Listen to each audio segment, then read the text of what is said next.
Okay, so here's how I carry it. And here's another reason why you need the seat. You go up to the kayak and you grab it by the strap, one of the straps that's on the side. You pick it up and sling it over your back like this. You can see I just put the pressure right here on my arm. And like I say, this thing's got a little water in it that I can't get out of it, but it's just a little bit. And otherwise I'd say it's 25, maybe 30 pounds. I should know that, but if I can find it, I'll put it in the stats. But yeah, I throw it on my shoulder like this. You can walk with it for quite a while, a lot further than you could carrying a 10, 11, 12-foot kayak. That makes it a little bit easier to access in places. You can switch shoulders and arms pretty easily. Like I say, just throw it over your back and you're walking. It's kind of a neat concept. Like I say, if you're much over 150 pounds, it's not really going to work as well for you.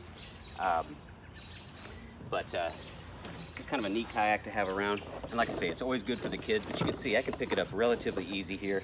It's got a little bit of a carrying lip. I can even carry it like this if I want to.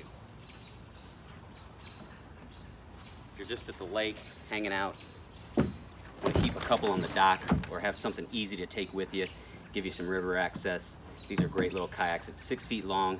Like I say, if you're too much over that weight limit, you'll probably need to go to an 8-footer or something like that.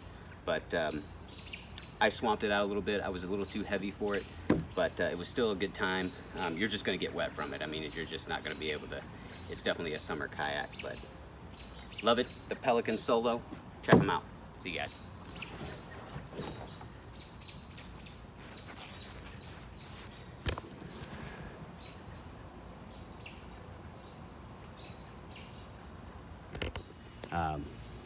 It is the Pelican Solo. This is actually a kid's kayak.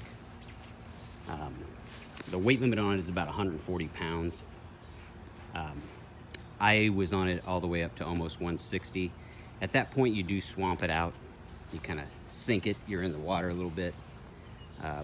But up to about 150, it could hold somebody. And what I do, even though I'm an adult, I use this kayak for maybe if we're camped out on a cool part of the lake or there's somewhere I want to go and maybe hit a little creek or something where I need to carry it for a long ways. Like I say, you can throw it in the back of I can throw it in the back of my van. I can throw it in the back of most cars. I had a little hatchback one time. I used to carry it around in there. It's just like a portable kayak almost. Like I say, you're getting wet in it. You can't use it in the spring or fall, but in the summer when it's warm, I like to use it as a little, kind of like a little kayak to kind of get around the lake behind the campsite or whatever. You can hit some smaller creeks too with it because it's just a little bit more maneuverable and shorter and easier to use on smaller waterways. But I just love it. I want to do a review on it. I've had it for probably 5 years. Now you'll see a lot of these kiddie kayaks. Is what I call it, a kiddie kayak. The difference with this one is it has this seat back on it. And you'll see a lot of them for sale, but they don't have that. And without that, your child or you or whoever's using it, it's just gonna destroy your back after a while. So you gotta have this adjustable seat back on it. And with it on there, it doesn't go up super high, but it's pretty comfortable. And I've used it for hours on end. It's got a little paddle rest here. That's also the child-sized paddle. It's kind of the appropriate length for that boat. It works great. It's not as effective as a bigger paddle, obviously. Sometimes I will use a full-size paddle when I'm using it.